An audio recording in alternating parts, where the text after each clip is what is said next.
not a style, but a revolutionary way of thinking about and approaching martial art. Hello, everyone. This is Dwight Woods, the Jeet Kune Rebel. Welcome to the I Love Jeet Kune broadcast number 293. This is the one about Jeet Kune not being a style. As you're logging in, if you'd be kind enough to say where you're logging in from, hit the like button and feel free to continue doing so throughout the broadcast. If you're catching the simulcast over on the YouTube, please be sure to like, subscribe, and hit the notification bell as well.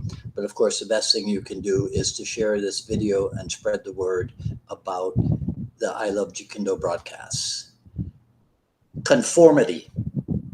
That was one of the aspects of martial art against which Bruce Lee railed throughout his short career.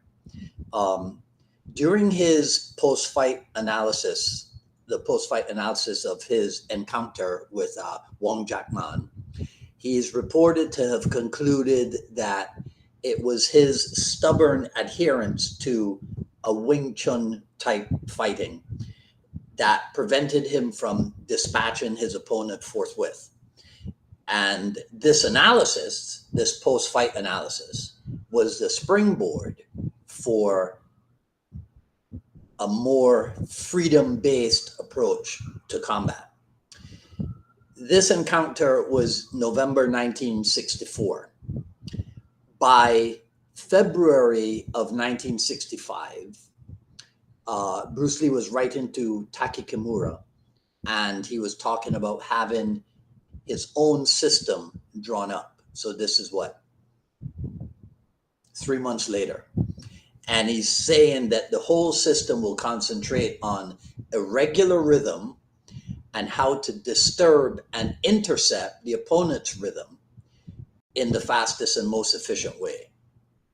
He goes on to say this system is not confined to straight line or curved line, but is content to stand in the middle of the circle without attachment.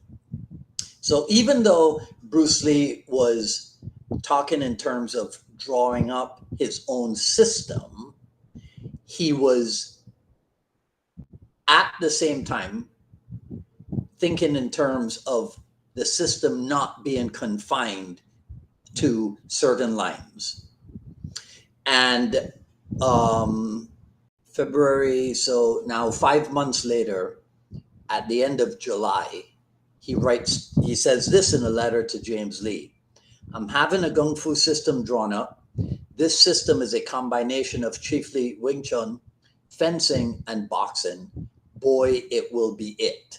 So he was excited at having his own system drawn up. So if Bruce Lee had met his demise at the end of 1965, and this was all we had, these types of words in his writings, then I think it'd be safe to assume that whatever curriculum he had devised would be the be-all and end-all of the Bruce Lee method. But that's not what happened. By late 1966, early 1967, what was known as the Junfan method had been rechristened as Jeet Kune.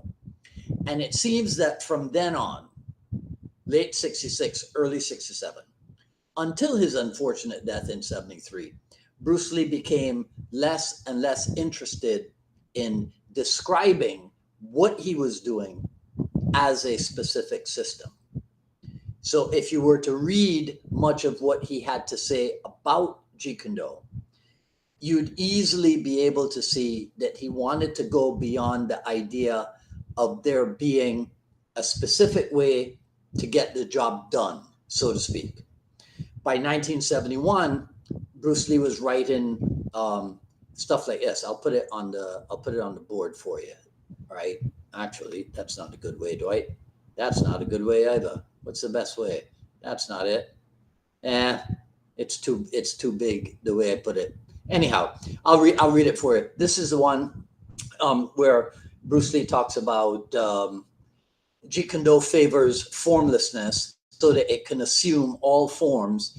And since Jeet Kune has no style, it can fit in with all styles. That's the one that that he's talking about. I gotta learn to resize those things so I can read them for you.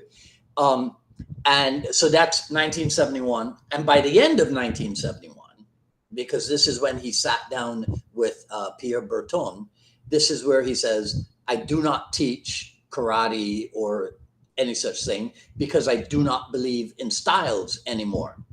I mean, I do not believe that there's such a thing as a Chinese way of fighting, a Japanese way of fighting, or whatever way of fighting.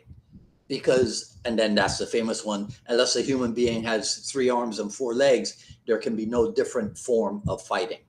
He goes on to talk about how styles separate men because they have their own doctrines and the doctrine becomes the gospel truth. And this is the thing. This is the thing. The very founder says styles separate men and the doctrine becomes the gospel truth. And we still have people in JKD that are adamant to this day in talking about how people who spent time with Bruce Lee got it wrong. The doctrine is actually such and such. The founder himself says, be wary of this kind of dogmatic approach to doctrine because it will separate you. And these people are still intent on sowing the seeds of separation within the JKD world. It is freaking amazing. So consider this for a moment. If I'm sitting down at lunch and a knucklehead decides to reach over and try to grab me, and I parry him and do a 2-hand grab, and as I pull him in, I front kick him in the groin, right? And then push him off. Was I wrong because I didn't get permission from him to stand up and get my power side forward and then try to kick him in the knee or finger jab him in the eye? I mean, what are you supposed to do if you're a JKD practitioner and you're not able to intercept? There's no other method. There's nothing else available to you because you're a practitioner of the art of the way of the intercepting fist, right? Or foot. So if you're not able to intercept, do you just give up? Do you do nothing? And I'm going to leave you with that question. And it's not rhetorical. I really do want to hear your opinions on it. So that's all I got to say, right? About this video. So you let me know in the comments if you like what you heard, if you learned something. Comment, rate, subscribe, hit the notification bell.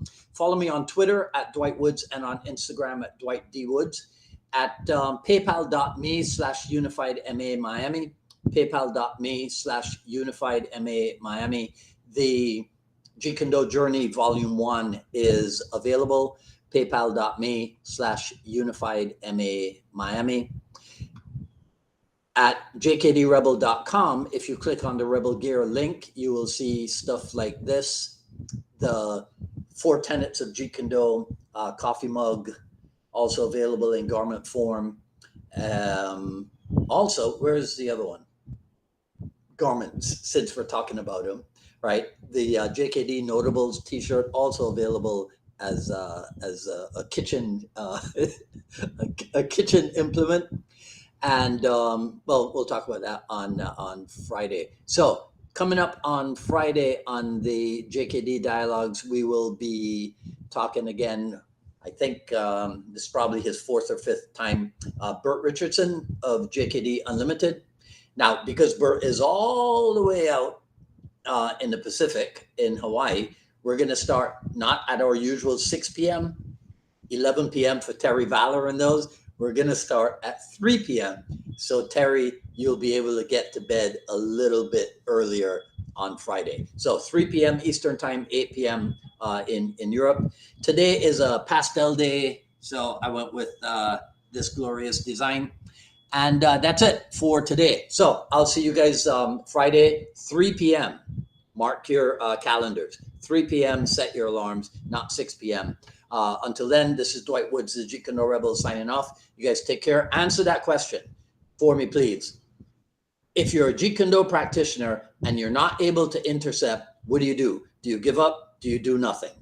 I really want to hear your feedback on this. All right. So enjoy the rest of your evening. We'll talk soon. Take care.